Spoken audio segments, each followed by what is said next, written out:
khalaqallahu ta'ala, Allah menciptakan fis sama'id dunya, di langit dunia, sab'ina alafin, itu 70.000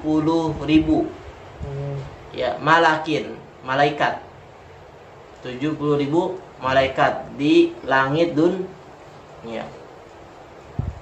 Yal'anuna kulla imro'atin, mereka melaknat setiap wanita atau istri, takhunu, yang berkhianat, zauzaha, kepada suaminya. Berkhianat tentang apa? Fi malihi, pada harta suaminya. Harusnya si yatim ini punya bagian dari bapaknya, tapi dimakan semua sama emaknya. Sering tuh saat Itu yang menghadik anak yatim.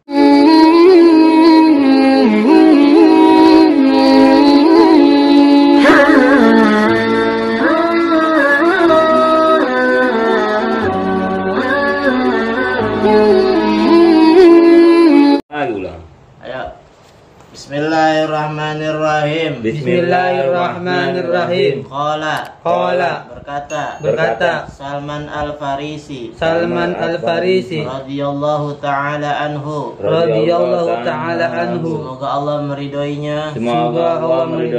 Sami'tu Rasulullah sallallahu alaihi wasallam.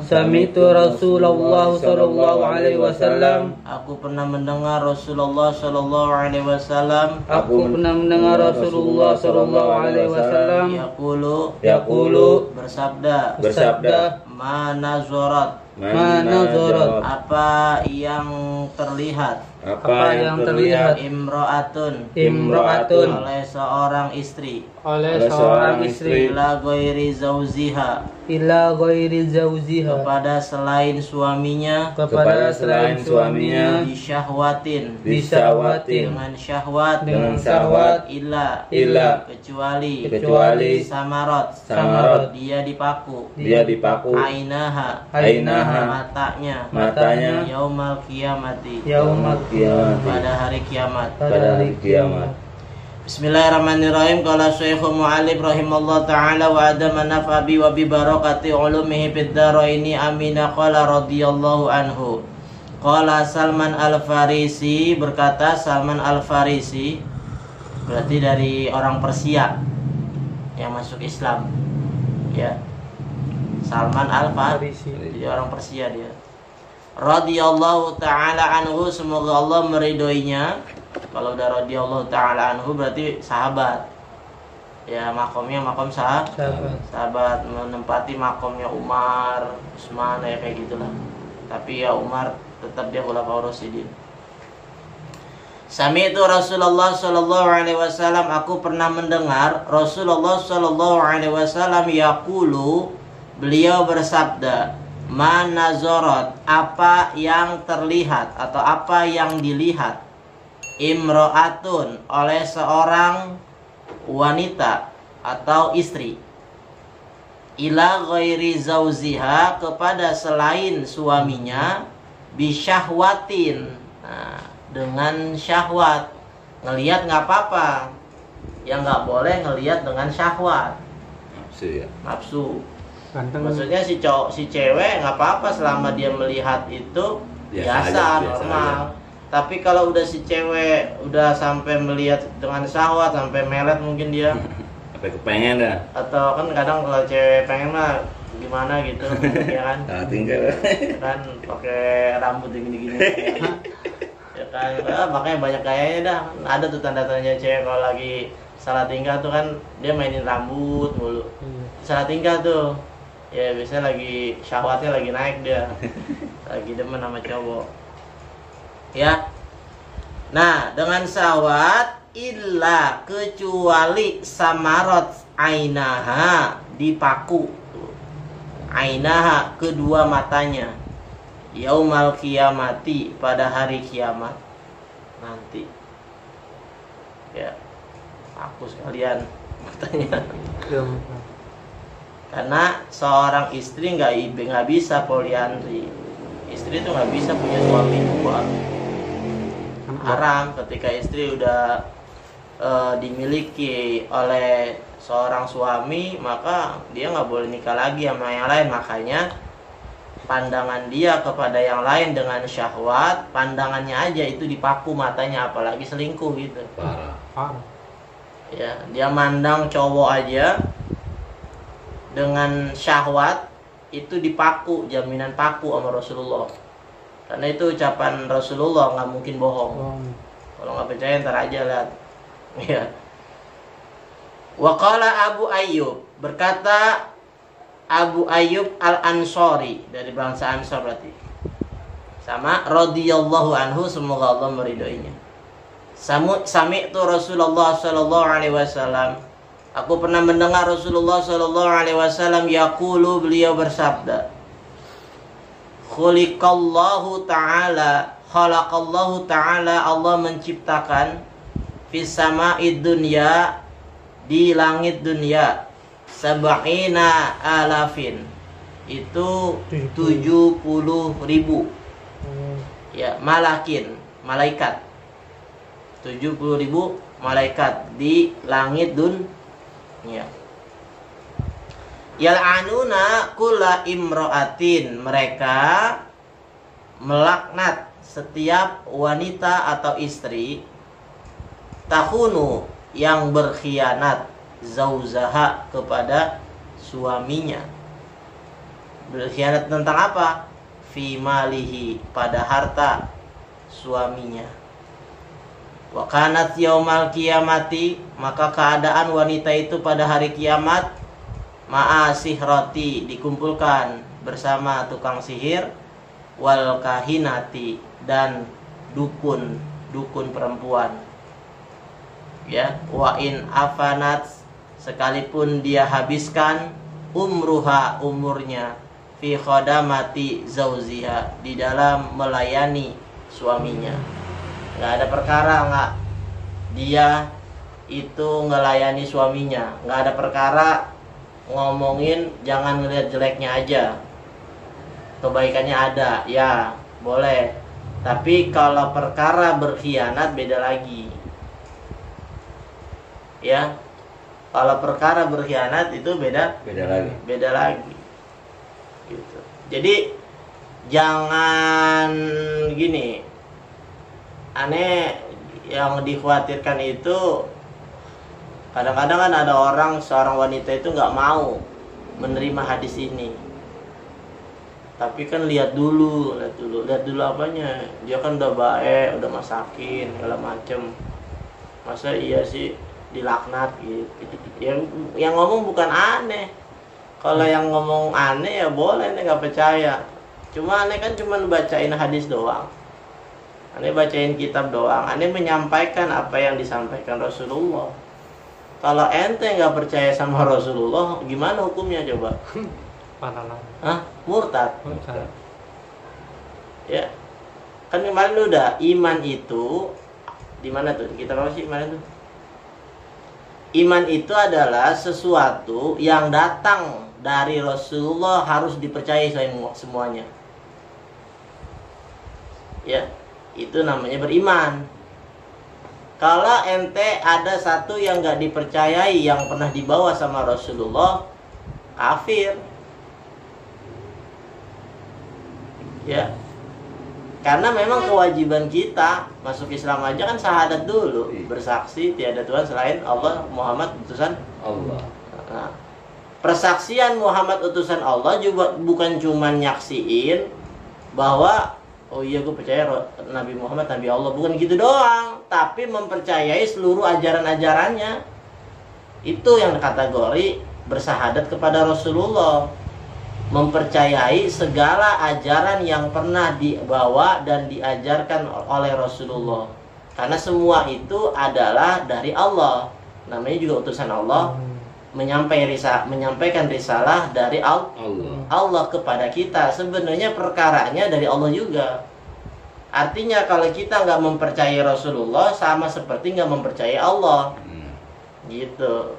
Sehingga ketika ada kalimat ini, Allah akan melaknat, Allah itu menciptakan di langit dunia itu 70.000 malaikat yang akan melaknat pada seorang wanita yang berkhianat kepada suaminya dalam perkara harta.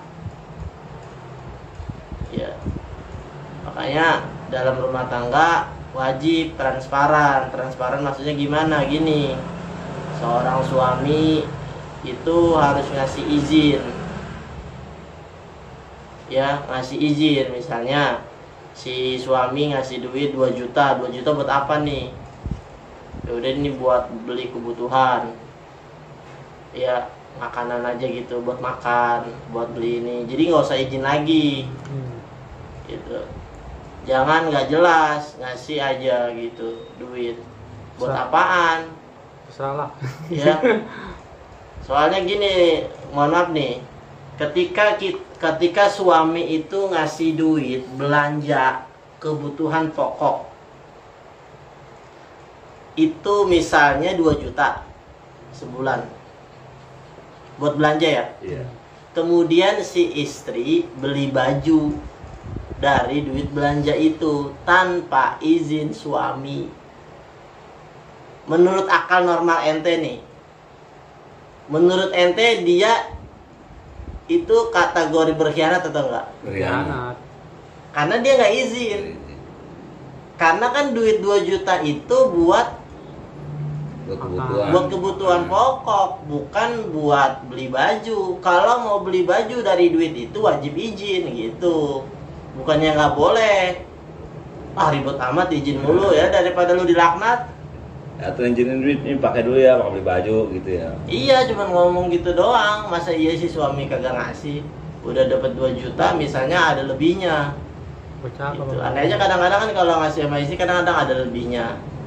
Itu terserah dia mau diapain. Aneh gituin. Kenapa? Kalimat terserah aneh itu buat ngebebasin. Udah dibilangnya. Nah, udah diizinin. Terserah lu mau beli apa gitu. Mau tabung, mau beli apa gitu. Bebas. Tapi alhamdulillahnya dia sering banget izin gitu. Walaupun udah aneh bebasin. Lebih bagus. Ya kan? Walaupun udah aneh bebasin. Makanya istri ini wajib tahu. Ketika dia dapat duit dari suami, wajib jelas. Kalau belum jelas, minta izin. Kalau nggak izin, berkhianat. Kalau berkhianat, terima laknat dan dikumpulin bersama tukang sihir sama dukun wanita. Kumpulin lu sama pengacara dukun tuh. Nggak jelas. Sama dukun nggak jelas. Katanya kebal, ditusuk darah juga. Dasar dukun. Tapi kalau belum nikah tuh perempuan ngeliat sawah sama aja, dipaku juga. Kalau belum nikah, ya enggak, karena kan itu kan perkaranya kan si cewek itu masih milik suami gitu, dianggap berkhianat juga. Kan kalau belum nikah mah belum punya siapa-siapa, punya bapaknya. Gitu. Berarti Dia bapaknya belum ada tanggung jawab menjaga suami gitu, memelihara suami, memelihara kepercayaan suami, nggak ada tanggung jawab ke sana karena belum jadi istri. Ini kan kali perkaranya istri, makanya kalimatnya imro'atun. Biasanya kalau imro'atun itu istri, kalau wanita yang belum nikah ada biasanya bahasanya itu kalau nggak mar'ah. Biasanya mar'ah kalau yang belum nikah. Di sebaliknya kalau lakinya ngeliat cewek pakai nafsu. Lakinya ngeliat cewek pakai nafsu. Iya. Ya mau dinikahin nggak? Ya enggak. Iya samanya. Ya kan aneh belum ada dalilnya. Iya. Ntar aja. Ini kan masih perkara ngomongin cewek. Kita lihat nanti Ada di nggak dalil cowok. Sepanjang ente belajar ini gimana? Belum. Kayaknya sih ada. Lihat aja ntar. Belakang kan. Ya. Tapi karena cowok itu bisa poligami, maka cowok itu masih ada keringanan. Nikahin lah gitu. Minimal dinikahi kalau mampu. Kamu juga. Ya.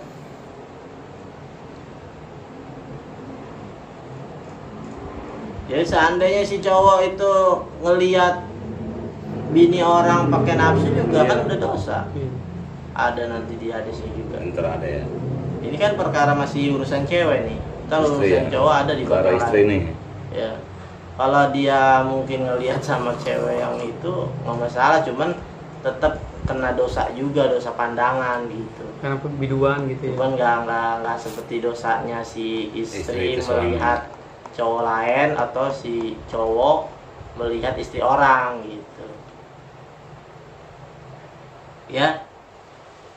Kemudian waqala Muawiyah, berkata Muawiyah, Anni sami'tu Rasulullah sallallahu alaihi wasallam, sesungguhnya aku pernah mendengar Rasulullah sallallahu alaihi wasallam yaqulu, bersabda, Ayyuma imra'atin, mana saja wanita akhadhat min mali zauziha, dia mengambil dari harta suaminya, bighairi iznihi, dengan tanpa izin suami, ila, kecuali, kana alaiha, keadaan atasnya, wizrun, dosa, sab'ina alafin sarikin, dosanya 70.000 maling, sarikin, pencuri. 70.000 kali lipat tuh dari pencuri, dosanya pencuri. Ya, Gimana? nauzubillah, Gimana? summa nauzubillah.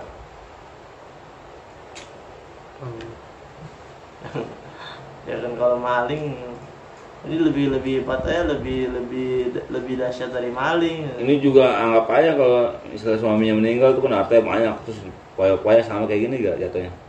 Ya kalau suaminya meninggal kan waris. Oh, Oh, iya. iya. Hitungan waris dulu, si istri kalau punya anak cewek semua, si istri dapat 1/4 gitu. 1/8, maaf. Kalau punya anak 1/8. Kalau nggak punya anak, dia cuma dapat 1/4. Si istri tuh nggak bisa nguasain harta suami. Sisanya itu kalau dia punya anak laki-laki buat anak laki-laki, kalau dia punya bapak kasih ke bapaknya si suami. Kalau dia punya saudara laki-laki nggak punya anak, si mayitnya, Iya. maka itu bisa jatuh kepada saudara laki-lakinya, asobahnya. Nah, jadi hitung-hitungan dulu warisnya. Si istri dapat 1/8 doang, ya udah. Atau si istri dapat 1/4 doang, ya udah kasih dia 1/4, udah serah pakai buat apaan. Tapi kalau masih mau gunduk, masih nyatu, apalagi misalnya dia punya anak. Nah, ini yang kategori ara'aital ladzi yukadzibu biddin padzalikal ladzi yad'ul yatim. Siapa orang yang mendustakan agama, dialah orang yang menghardik anak yatim. Itu yang kayak gitu. Harusnya si yatim ini punya bagian dari bapaknya, tapi dimakan semua sama emaknya. Sering tuh saat Oh, iya. Itu yang menghardik anak yatim. Ngomongin merhardik kayaknya bahasanya terlalu banyak yang bilang cuman digaplok lah, ditoyor lah, dizolimin, nggak gitu doang. Ya itu juga termasuk zolim. Bagian dia lu ambil. Ya bahkan kan dalam surah An-Nisa aja kan dianjurin kita menikahi anak yatim perempuan. Tapi kalau ente takut mengambil harta dari punya anak yatim tersebut, tuh agama udah dikasih tahu. Makanya hati-hati dengan harta anak yatim. Lebih baik ente nikahi wanita yang ente cintai gitu. Jadi utamanya anak yatim bagus, nikahin anak yatim. Cuma hartanya harus dijaga. Jadi ketika kita nikahin, misalnya nih ada perempuan anak yatim, dia punya warisan dari bapaknya misalnya 100 juta. Itu punya dia. Ente ambil sedikit aja, habis ente. Ya kategorinya menghardik anak yatim. Jatuh kategori mendustakan agama. Kayak di ayat Al-Ma'un. Oh, berarti ini misalnya ada orang meninggal tuh, dia punya anak. Berarti itu duit itu nggak boleh bakal isi istri, bakal emaknya. Ya punya buat anaknya lah. Isi istri kan tadi dapat 1/8 atau 1/4 hitungannya. Kalau ada anak 1/8 doang. Berarti nggak boleh makan tuh ya mamanya. Yang emaknya 1/8 doang, sisanya buat anak. Iya, kan misalnya anak masih kecil dipakai gimana tuh tanpa izin gitu. Ya jatuh kategori menghardik anak yatim.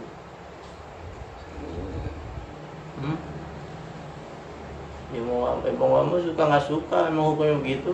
Gimana? Ini disaksiin nama subscriber nih. Aneh nggak takut, emang begitu hukumnya.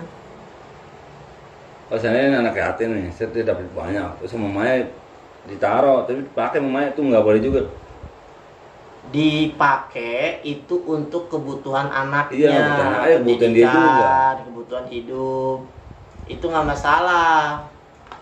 Tapi kalau dipakai buat jalan-jalan, buat beli baju emaknya, Tapi kalau izin dulu tuh ke anaknya. ya anaknya masih kecil, nggak ngerti. Ya, Bahkan kayak gitu pasti dia orang-orang. ya itu makanya banyak yang kena menghardik anak yatim. Makanya Iya. turun ayat itu Al-Maun tadi. Kenapa turun Al-Maun? Ya memang karena banyak perkara yang kayak gitu. Bapaknya meninggal, Tapi punya harta. Tapi kebanyakan bapaknya meninggal nih. Tapi artinya kan nggak dibagi-bagi, terus dia kawin lagi, tinggal di rumah di situ, sana. Iya, makanya kan tanda kiamat nanti kan hilangnya ilmu waris. Jadi orang itu nggak mau pakai ilmu warisan lagi, maunya langsung aja begitu. Udah jadi ntar nggak teratur. Pokoknya manusia ini kan sebenarnya hakikatnya nggak teratur. Maka turunnya Rasul, turunnya Islam itu buat supaya hidup kita lebih teratur. Lu ninggalin agama nggak teratur lagi hidup lu, kayak jahiliyah lagi. Berarti intinya mah yang misalkan hak anak yatim sekian, udah harus kasih kesekian. Misalkan kayak KP pernah waktu maksudnya bukan ustadz lah, bukan ngaji, ada dana 6 juta. Nah, yang 5 juta dikasih anak, orang ngasih, ini 6 juta tuh tolong santunin tuh buat 60 anak. 5 juta disantunin, 1 juta pada buat bikin acara. Nah, itu yang 1 juta itu bisa dikatakan termasuk menghadik anak yatim, kan? Iya. Menghadik anak yatim juga. Karena Kalau- yang ngasih itu 6 juta tolong sampein karena anak yatim, 60 anak, seorang cepet-cepet. Nah, dipakai malah buat bikin acara. Nah, itu Masuk minimal paling bagusnya itu hukumnya subhat. Itu nggak boleh dong. Kan itu Enggak, lalu subhat. Kenapa? Karena itu acara anak yatim. Nah, itulah kenapa guru aneh nggak pernah mau ngadain acara anak yatim di situ. Termasuk alasannya di situ juga. Ditakutkan ada duit anak yatim yang kepake. Kalau di sini makanya di Masjid Baitur Rahman nih nggak pernah. Dia kalau dapat duit anak yatim 17 Khusus. juta, 17 juta, acara pakai duit masjid. lain, duit lain. Gitu, Iya. bagusnya begitu. Cuman udah banyak juga nih buat acara santun anak yatim, nyari duit sono sini, dalil Iya. anak yatim kan banyak tuh. Oh iya, anak yatim, pecinta anak yatim akan dekat dengan Rasulullah. Oh, gue sumbang.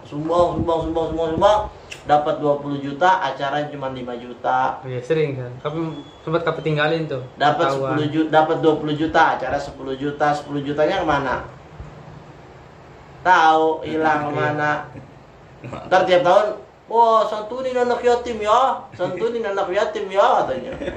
Ya kan, supaya gua kaya ya. Blon, kata gua. Banyak yang oknum-oknum Iya. lah. Wah, bener. Kalau mau kaya ya kerja lu. Ini mah, ya kaya cuman perut lu api semua tuh. Kaya ngapain lu gitu? Paling kalau minimal tuh matinya ngenesin yang kayak gitu. Minimal. Telak matinya. Ente lihat aja orang-orang kayak gitu matinya gimana. Telak matinya dah. Yakin 100% aneh. Kalau dia nggak bertobat, akhir hayat sampai begitu terus. Nah itu tuh perkara duit anak yatim yang udah masuk ke perut dia nanti yang ngazab tuh. Tahu jadi penyakit, tahu jadi apa? Kalau penyakit kali nggak sembuh-sembuh. Ya, makanya jangan main-main sama duit yang begituan. Lebih baik, ya kan katanya aneh bilang subat kenapa? Karena mungkin kita amil, kita membantu nyariin dana buat anak yatim. Tepatnya nggak boleh kan? Iya, tapi kan perkara subat kalau aneh mah aneh tinggalin. Iya. gitu. Tapi kalau seandainya kalau maulid makan nggak apa-apa ya? Kita minta nih gitu, minta bakal beli rokok kopi boleh apa enggak itu? Ya kan acara maulid kan memang begitu buat umat lagi yang membuat kita Berarti juga boleh. gitu. Oh yatim nggak boleh ya? Kalau yatim kan beda buat anak yatim. Nggak boleh diambil seperak pun ya? Iya. Bakal beli rokok juga nggak boleh ya? Sebenarnya maulid juga buat Rasulullah. Gimana cara buat Rasulullah? Ya sumbangin lagi gitu maksudnya. Sedekahkan untuk menjunjung tinggi Islam gitu. Ya. Nah, itu makanya yang jadi rancunya di situ. Banyak yang perkara kayak gitu. Makanya Iya, saya nemuin. guru aneh nggak pernah mau ngadain acara santunan yatim.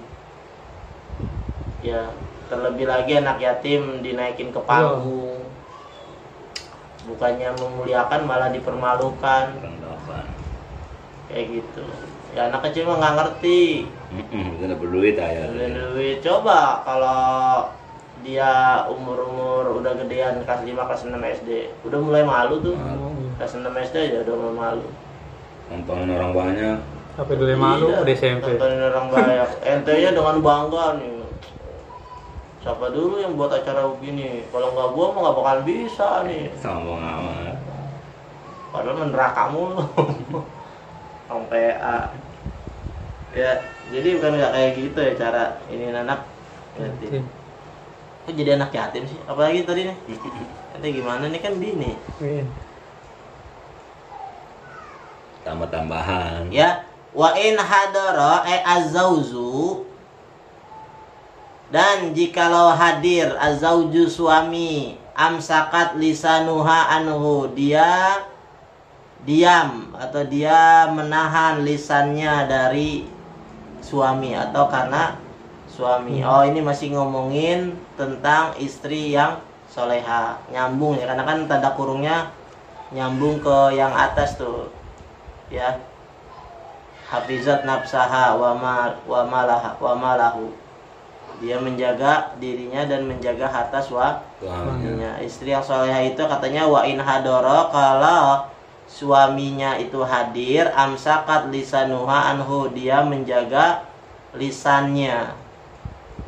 Wa zukira sallallahu alaihi wasallam minal arba'ati, ya, dan disebutkan dari Rasulullah sallallahu alaihi wasallam dari yang 4 tersebut, imro'atun, ada seorang wanita, mata zauziha, ya, mata zauzuha, wafat suaminya, walaha auladun, dan baginya memiliki anak-anak, soigorun, yang masih kecil, ya, fahabisat nafsuha, maka dia menahan dirinya ala auladiha, karena anak-anaknya, warabathum, dan mendidik anak-anaknya, wa ahsanat ilaihim, dan menjadikannya anak itu baik, ya, artinya mendidik dengan baik. Walam tatazawwas, dan si istri tersebut enggak menikah lagi, khasyatan an yudhi'u, takut anak-anaknya akan terlantar. Jadi dia lebih mengutamakan mendidik dan memelihara. Qala sallallahu alaihi wasallam, maka bersabda Rasulullah sallallahu alaihi wasallam, haramallahu ala kulli adamiyyin al jannata, Allah mengharamkan atas setiap anak keturunan Adam surga, an yadkhulaha, untuk memasukinya, qabli, sebelum aku. Tuh. Jadi nggak ada yang masuk surga selain Rasulullah dulu, baru yang lain.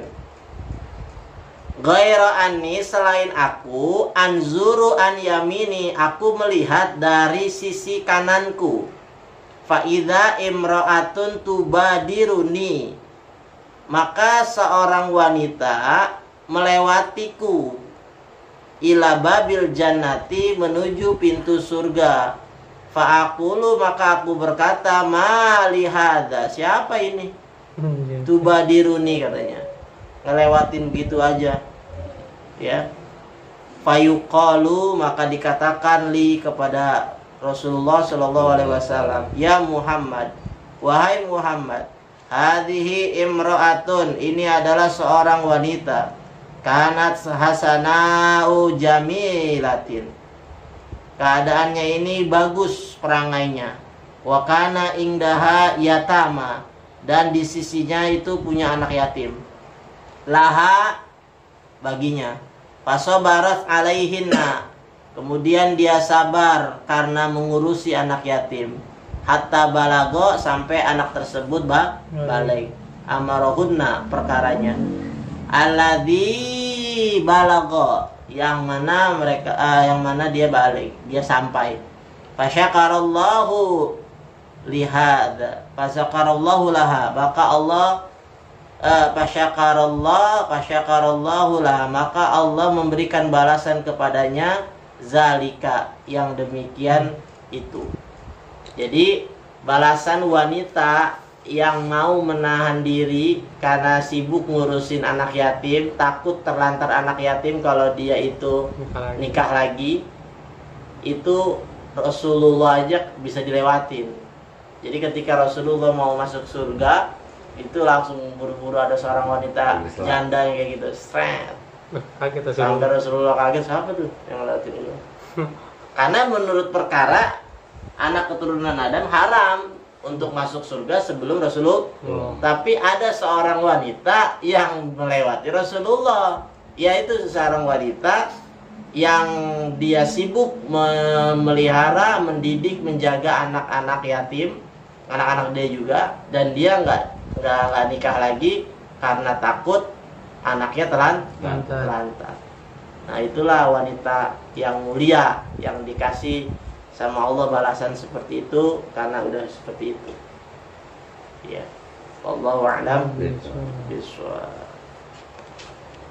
Summa qala wa ammal arba'atu allawati, dan adapun wanita-wanita yang pendosa nih.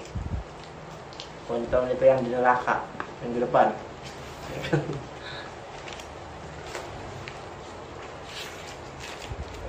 Mantap ya.